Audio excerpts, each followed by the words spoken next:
जय हिंद प्यारे बच्चों। आज मैं आपके लिए एक नया सेशन लेकर आया हूं और आज मैं आपको बताऊंगा बिहार बोर्ड में आखिर कैसे टॉप किया जाता है।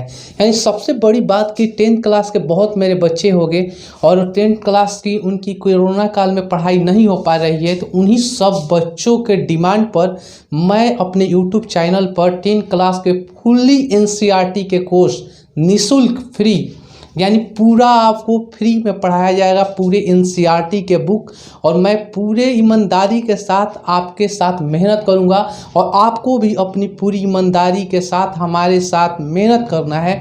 तो एक बात हमेशा याद रखना, जो पानी से नहाता है वो लिबास बदलता है और जो पसीने से नहाता है वो इतिहास बदलता है। तो हमें कुछ करना है, कैसे करना है तो वो आपकी मेहनत ही आपको बताएगी कि कैसे करना है।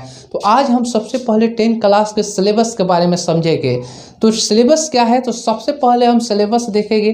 तो आपका सिलेबस में आ जाता है वास्तविक संख्या। क्या आ जाता है? वास्तविक संख्या, वास्तविक संख्या। और उसके बाद आपका आ जाता है क्या? दूसरा बहुपद, बहुपद। तीसरा आपका आ जाता है दो चर वाले रैखिक समीकरण, जिसे आप समीकरण के नाम से भी जानते हैं, दो चर वाले रैखिक समीकरण या समीकरण। और चौथा आपका आ जाता है क्या? द्विघात समीकरण, जिसे कोऑर्डिनेट इक्वेशन कहते हैं, द्विघात समीकरण, समीकरण। 5 नंबर आपका क्या है? समांतर श्रेणी, अर्थमेटिक प्रोग्रेशन इसे बोला जाता है। इंग्लिश वाले जो बच्चे हो गए इंग्लिश में लिखते जाएंगे। ये वास्तविक संख्या, रियल नंबर, पोलिनोमियल समीकरण को क्या कहेंगे? तो इक्वेशन। और द्विघात समीकरण को कोऑर्डिनेट इक्वेशन होगा जाएगा। और यहाँ पर क्या है आपका? तो समांतर श्रेणी यानी अर्थमेटिक प्रोग्रेशन, जिसे हम AP भी कहते हैं, समांतर श्रेणी। और उसके बाद छठा हो जाता है आपका क्या? ज्यामिति, ज्यामिति, ज्यामिति। बहुत ही जबरदस्त यह चैप्टर ज्यामिति। उसके बाद हो जाता है 7वां नियामक ज्यामिति, नियामक ज्यामिति। और 8 नंबर आपका हो जाता है क्या? नियामक ज्यामिति के बाद आपको पढ़ाया जाएगा नियामक ज्यामिति, भी बहुत इंपॉर्टेंट चैप्टर है। इसको बहुत अच्छे ढंग से देखेंगे और एक एक इसके प्रॉब्लम को हम लोग दूर करेंगे, ठीक है। उसके बाद आपका आ जाता है त्रिकोणमिति, त्रिकोणमिति, त्रिकोणमिति। उसके बाद 9 नंबर आपका आ जाता है क्षेत्रमिति, क्षेत्रमिति।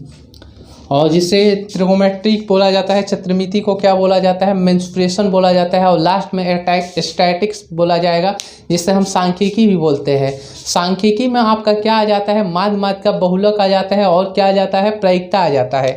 तो 3 नंबर हम देखेंगे जिसे कहेंगे सांख्यिकी, सांख्यिकी, सांख्यिकी, जिसे स्टैटिक्स बोला जाता है या माध्य का बहुलक। और उसी के अंतर्गत प्रोबेबिलिटी चैप्टर भी आ जाता है, जिसे हम प्रायिकता बोलते हैं। तो आपको अब यह बताएगा कि आखिर ये सभी जितने भी चैप्टर हमने लिखे हैं कि ये चैप्टर कितने कितने मार्क्स के आपके बोर्ड के एग्जाम में पूछे जाते हैं, और कौन से चैप्टर सबसे ज़्यादा इम्पोर्टेंट है और कौन से चैप्टर सबसे कम इम्पोर्टेंट। इम्पोर्टेंट तो सब है, लेकिन किस पर ज़्यादा फोकस करना है और किस पर कम फोकस करना है। देखिए, 2 बात हमें माइंड में सेट रखना है कि नंबर कैसे आएगा और उसके लिए क्या करना पड़ेगा। नंबर कैसे आएगा उसके लिए क्या करना पड़ेगा, ये 2 बात हमेशा क्लियर। और ये कैसे क्लियर होगी 2 बात, उसके लिए आपको मैं पूरी बात समझाऊंगा। तो चलिए देखते हैं वास्तविक संख्या कितने नंबर के आते हैं। तो वास्तविक संख्या 5 नंबर के आते हैं। बहुपद कितने नंबर का आते हैं? तो बहुपद 5 नंबर के आते हैं, यानी ये दोनों 10 नंबर के हो जाएंगे। समीकरण कितने नंबर का आते हैं? समीकरण देखिए, पहले क्या होता था कि 20 नंबर के पूछे जाते हैं, अब क्या पूछे जा रहे हैं? तो कभी 10 नंबर, कभी 15 नंबर के क्वेश्चन पूछे जाते हैं, 10 से 15 नंबर के क्वेश्चन। उसके बाद द्विघात समीकरण कितने? तो 10 से 15 नंबर के क्वेश्चन। समांतर श्रेणी कितने? फिक्स है 10 नंबर के, 10 नंबर का यह क्वेश्चन फिक्स है कि समांतर श्रेणी से पूछा जाएगा। ज्यामिति जो है, तो ज्यामिति आपका फिक्स है कि 20 नंबर के क्वेश्चन पूछे जाते हैं। नियामक ज्यामिति 10 नंबर के क्वेश्चन पूछे जाते हैं। त्रिकोणमिति तो 15 से 20 नंबर के क्वेश्चन पूछे जाते हैं, कभी कभी 10 से 15 नंबर के भी पूछे जाते हैं, लेकिन ज़्यादा बार 15 से 20 नंबर के क्वेश्चन पूछे गए हैं। उसके बाद क्षेत्रमिति फिक्स है कि 10 नंबर के क्वेश्चन पूछे जाते हैं। और लास्ट में सांख्यिकी बचता है, सांख्यिकी से भी 10 नंबर के क्वेश्चन आते हैं, जिसमें हमने आपको बताया है कि माध्यमिकता और बहुलक से 5 नंबर का क्वेश्चन आएगा और प्रोबेबिलिटी से 5 नंबर के क्वेश्चन आएगा। कभी कभी बोर्ड में क्या हो जाता है कि प्रोबेबिलिटी से मात्र 2 से 3 नंबर के क्वेश्चन ही देते हैं, उसके जगह पर क्या हो जाता है कि सांख्यिकी के और जो पार्ट है माध्यमिकता बहुलक, उससे आपका 7 नंबर का क्वेश्चन दिए जाते हैं, यानी 7 3 कितने हो जाएगा 10। यानी यह दोनों सांख्यिकी में जो आएगा माध्यमिकता बहुलक और प्रोबेबिलिटी यानी प्रायिकता, या तीनों चारों मिलाकर आपका 10 नंबर का क्वेश्चन फिक्स होते हैं। अगर सबको कैलकुलेट कर दीजिएगा तो यह पूरे के पूरे 100 हो जाएगा, ठीक है। अगर यह 10 नंबर का पूछेगा तो यह 15 नंबर का पूछेगा, अगर यह 15 नंबर का पूछेगा तो यह 15 नंबर का पूछेगा। यानी जिसमें 5 नंबर अगर ज़्यादा बढ़ा देता है बच्चा तो उसमें दूसरे में 5 नंबर कम कर देता है, और सबका पूरा एडिंग करते हैं, जोड़ते हैं, तो यह सब का सब कितने नंबर का हो जाता है, तो टोटल आपका 100 नंबर का होता है। अब हम बोर्ड के बारे में समझे कि आखिर हम बोर्ड की तैयारी कैसे करें। तो मैं आपको अपनी पूरी एक्सपीरियंस 12 वर्षों की बता रहा हूं कि मैं 12 वर्ष से 10 क्लास को पढ़ा रहा था, और उसमें पूरी एक्सपीरियंस मैं आपको बता रहा हूं, क्योंकि जो बच्चे टॉप करते हैं वो बच्चे से मैं राय लेता हूं हमेशा और उनके बारे में जानता हूं। तो देखिए, पढ़ने और पढ़ाने की दोनों तो अलग अलग तरीका होनी चाहिए। सबसे बड़ी बात है कि आखिर पढ़ाई को कैसे करें बोर्ड के दृष्टिकोण से। अगर बिहार बोर्ड की आप तैयारी करते हैं, बिहार बोर्ड की, तो बिहार बोर्ड की अगर तैयारी करते हैं क्लास 10, क्लास कितने 10, तो क्लास 10 के बिहार बोर्ड की अगर आप तैयारी करते हैं तो उसके लिए आपको एकदम इच्छित होना पड़ेगा। आप अपने टाइमिंग को फिक्स कर लेंगे कि हमें 6 घंटा रेगुलर पढ़ना पड़ेगा। अब बहुत लोग यह कहते थे कि मेरे पास सर तो हम 10 घंटा पढ़ते, 12 घंटा पढ़ते हैं। तो देखिए, 10 घंटा 12 घंटा पढ़ने से कुछ नहीं होता है। ये भी मैंने देखा है कि परीक्षा जब आता है उस समय बहुत से बच्चे क्या करते हैं कि 14-14 घंटा पढ़ने लगते हैं, 15-15 घंटा पढ़ने लगते हैं। इससे क्या होगा, आप पूरे मेंटलिटी डिस्टर्ब हो जाइएगा, और जब मेंटली डिस्टर्ब हो जाइएगा तो आप किसी भी एग्ज़ाम की तैयारी नहीं कर पाइएगा। इसके लिए आपको हमेशा ध्यान रखना है कि एग्ज़ाम के समय तैयारी नहीं करना है। एग्ज़ाम जब से हमारा क्लास स्टार्ट हुआ उसी समय से हम तैयारी करते रहेंगे और लगातार कंटिन्यूटी बनाए रखिएगा, तो फिक्स है कि आपको एग्जाम में उतनी ही तैयारी करनी पड़ेगी जितनी ही तैयारी आप शुरू में कर रहे थे। यह नहीं कि शुरू में हम तैयारी नहीं करते हैं और लास्ट में जाकर 15-15 घंटा पढ़े, तो इससे क्या आप टॉप कर जाइएगा? कभी नहीं, ये कभी टॉप करिएगा ही नहीं।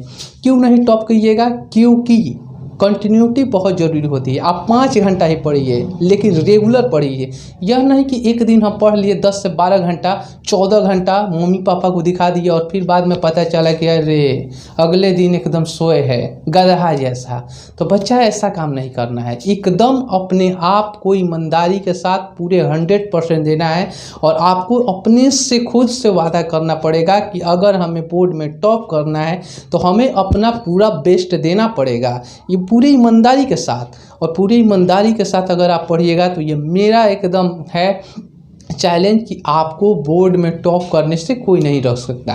तो ये मैंने आज के क्लास में पूरा आपको सिलेबस समझा दिया। अगले क्लास में मैं आपको समझाऊंगा कि कौन सा चैप्टर पढ़ाया जाएगा, लेकिन मैं आपको अभी हिंट कर देता हूं कि मैं अभी फ़िलहाल आपको त्रिकोणमिति पढ़ाऊंगा, और जो बहुत ही इम्पोर्टेंट हो जाते हैं। आप देख सकते हैं कि त्रिकोणमिति जो चैप्टर है, ज्यामिति जो चैप्टर है 20 नंबर, और दीर्घात समीकरण और समीकरण, ये कुछ 4 चैप्टर जो है ना इतने बहुत इम्पोर्टेंट है।